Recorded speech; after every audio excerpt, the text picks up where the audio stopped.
Bismillahirrahmanirrahim. Assalamualaikum warahmatullahi wabarakatuh. Perkenalkan, nama saya Putri Salsabila dari Prodi Tadris IPA, Fakultas Tarbiyah dan Keguruan, Universitas UIN Suskariau, dengan dosen pengampu Novia Rahim SPD, MSI, dengan mata kuliah Teknik Pengolahan Laboratorium IPA.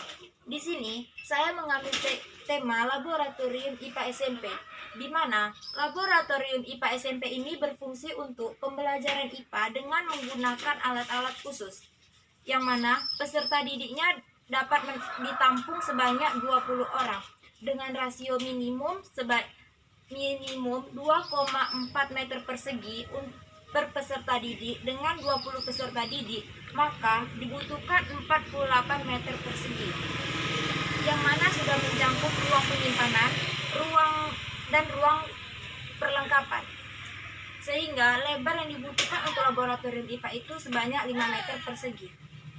Baiklah, di laboratorium IPA ini terdapat beberapa ruangan, di mana ada ruang laboratorium untuk melakukan praktikum, kemudian ruang perlengkapan dan persiapan.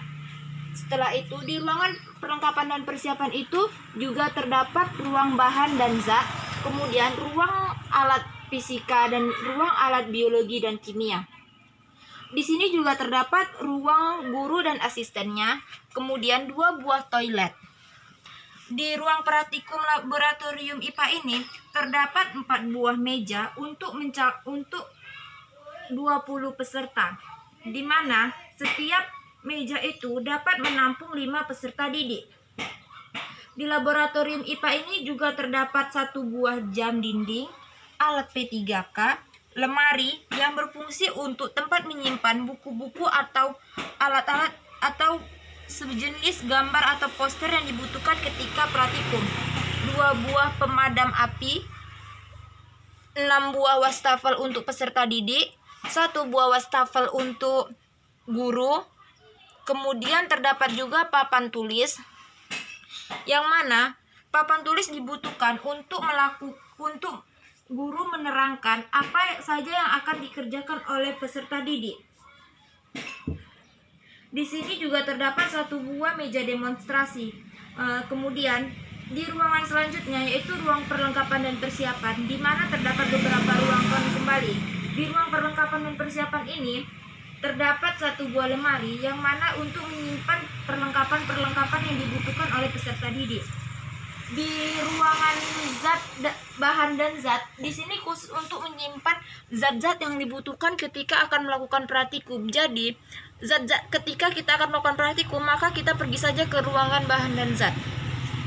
Kemudian, di ruangan simpan alat bio dan kimia, di sini terdapat 2 buah lemari, yang mana masing-masing lemari itu menyimpan alat-alat yang dibutuhkan, seperti di lemari biologi khusus untuk alat biologi, yang mana di dalamnya ada kerangka gigi, kerangka manusia, poster-poster yang berhubungan dengan biologi. Kemudian di lemari kimia ini terdapat alat-alat kimia seperti ada gelas ukur, ada pipet tetes, dan masih banyak lagi macam alat kimia di dalam tersebut. Pindah ke ruangan selanjutnya, yaitu ruangan fisika, di mana di situ terdapat alat-alat fisika seperti ada mikroskop, neraca, dan lain sebagainya. Alat fisika ada di situ. Beralih ke ruangan guru dan asistennya. Di ruangan guru dan asistennya ini merupakan ruangan khusus untuk guru dan asistennya. Di dalam situ terdapat meja, lemari, jam dinding, dan masih banyak lagi yang berhubungan dengan guru.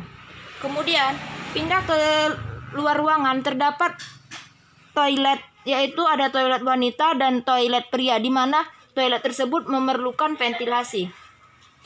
Di laboratorium ini harus dilengkapi dengan berbagai macam alat, dan di situ juga harus ada pintu untuk masuk dan pintu untuk keluar.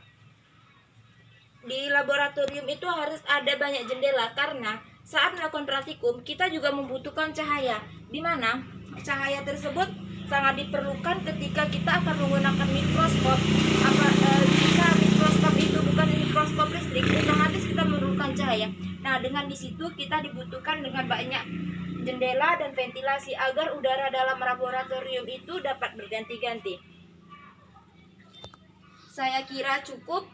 Bila ada kekurangan mohon maaf. Wassalamualaikum warahmatullahi wabarakatuh.